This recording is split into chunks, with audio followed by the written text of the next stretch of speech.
Let's talk about yesterday's announcement from Cisco about the CVSS-10 vulnerability in Cisco Secure Email Gateway and Web Manager, and why it matters to you even if you don't have that specific product. So first of all, yesterday, Cisco made an announcement of a vulnerability that's being actively exploited with a CVSS score of 10. So this is the maximum possible in their Cisco Secure Email Gateway and Web Manager. And I'm going to take a minute and show you the report from Cisco and talk through it, and then talk about the implications of it and why you need to take this as a catalyst to impose some more discipline and rigor in your environment for what's running on your network. Because even if you don't have the Cisco product, this specific Cisco product in your environment, it's simply not tenable for you to be in a situation where you have things exposed to the internet that you're not aware of and are unnecessarily exposed. So let's take a look. So here's the announcement from Cisco, and I will share the URL in the chat, in the comments. So the most important thing is that, to recall, it allows threat actors to execute arbitrary commands with root privileges, and that there's a persistence mechanism. So clearly, this is bad, right? Root access with the ability to do so from a remote location is a significant weakness. And obviously, if you have this specific product, you need to follow these instructions very carefully. And there's a lot of details in there from Cisco. So if you have the product, obviously, please follow them. The most important thing to recognize is that in order for this to be exploited, these conditions have to be met, right? This specific feature has to be turned on, and it has to be exposed to and reachable from the internet. And most importantly is that Cisco says, look, deployment guides don't require this port to be accessible to the internet. And they give you some details here. And if you look at this, general recommendations, prevent access from the internet to the appliance. Okay. Separate the mail and the management functionality in separate network interfaces.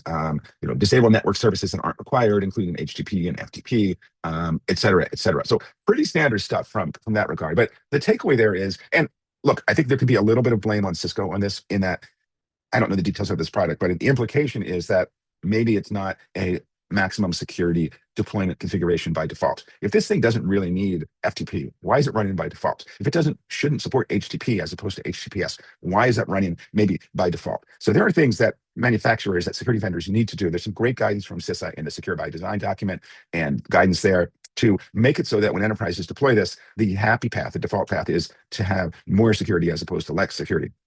That's not always the case. And as an enterprise security leader, you have to recognize that the onus is on you and your team to be proactive and disciplined about this.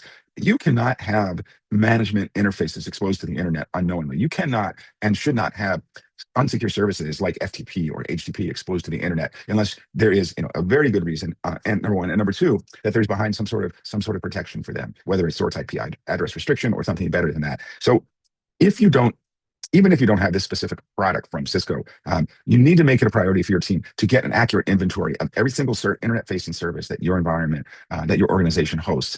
And I know that's not an overnight process, but it is simply not acceptable. It's simply, you can't operate a successful security program if you don't have that information and you don't have a very explicit reason to expose certain services to the internet. Are there legitimate reasons to do that? Absolutely. You've got web services. You've got other elements that do need to be exposed to every IP address on the internet.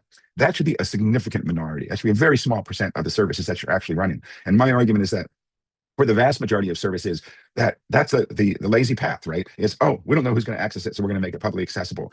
No.